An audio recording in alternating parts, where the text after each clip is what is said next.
how, as a layperson, can I find out which communication style I have and what my communication needs are? And how do I find out about the other person?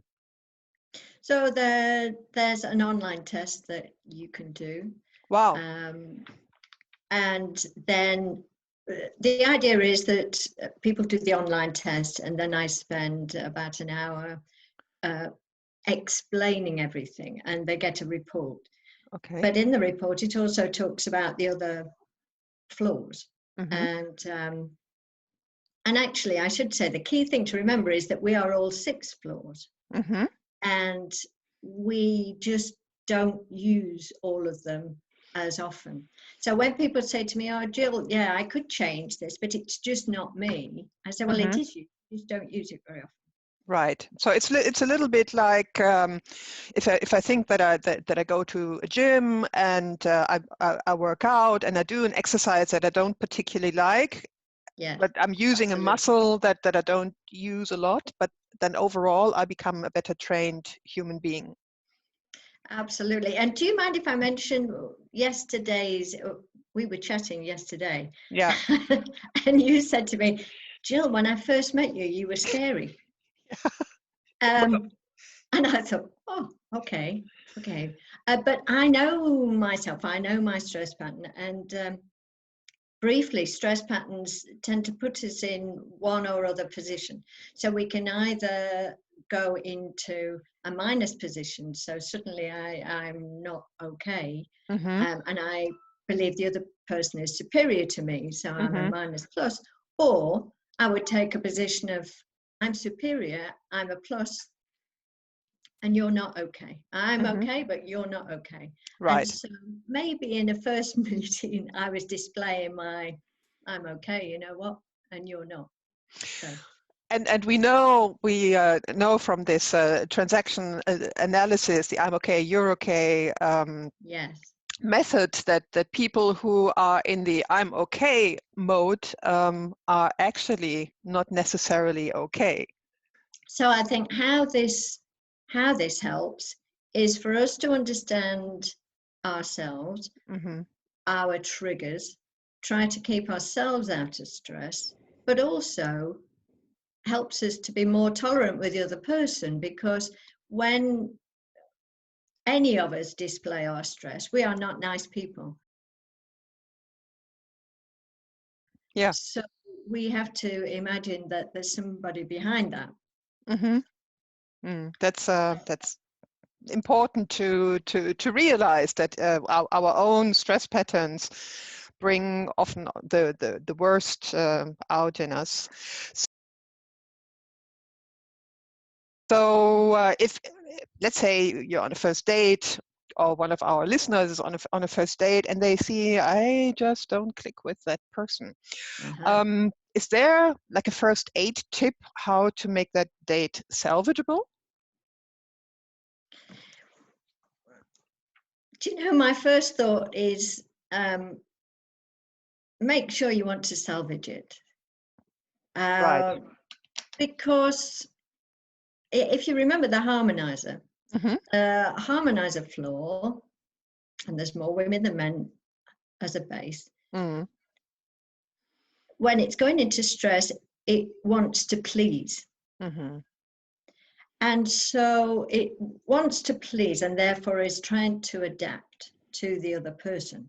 So you can adapt, but you could end up with that other person thinking that you're somebody that you're not. And then what are you going to do? Are you going to play that role forever? So I think when you say, is it salvageable? It is if you look at that person and think, okay, I'm going to give them the benefit of the doubt. I'm going to be tolerant. I'm going to keep me calm, because of course, if you're stressed, it stresses them. Yeah, that's.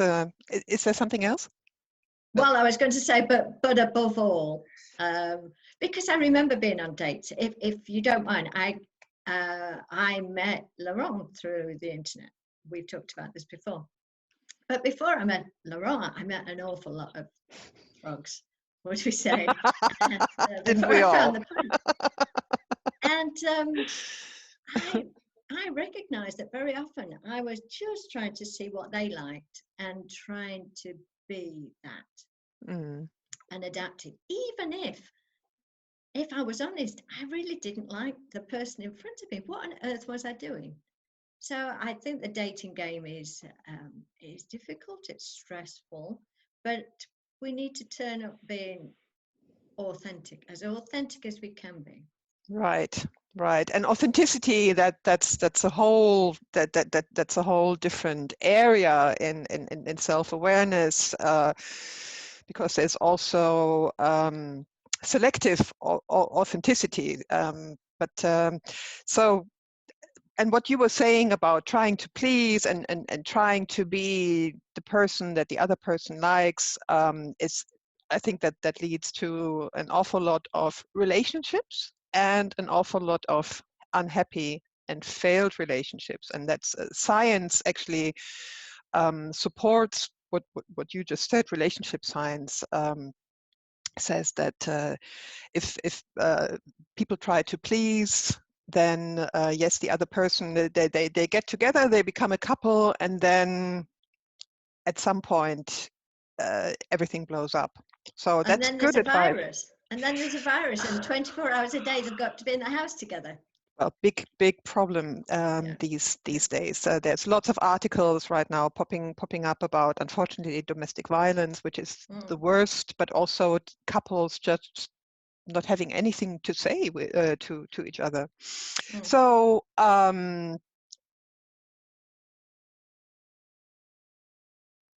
if there were top five things that we could avoid in communication mistakes, what would those 5 things be?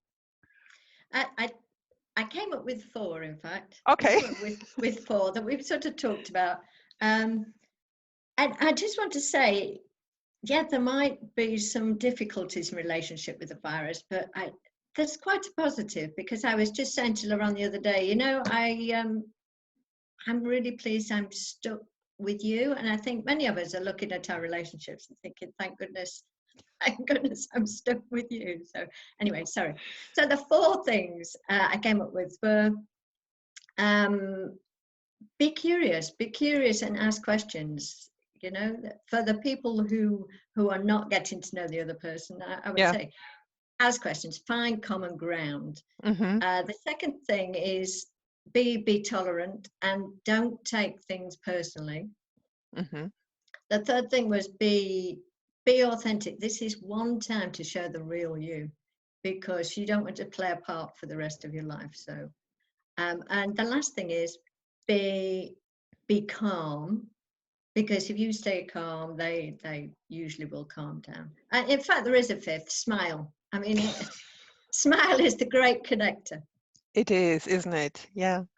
So thank you for sharing your wisdom with us. It has been really, really insightful, and I hope our audience finds it insightful as well. So again, thank you, Jill Saville from Unlocking Possibilities. And I'm looking forward to sharing with you in our next session an interview on style. So stay tuned, everybody, and thank you again, Jill, and bye-bye. Thank you. Bye.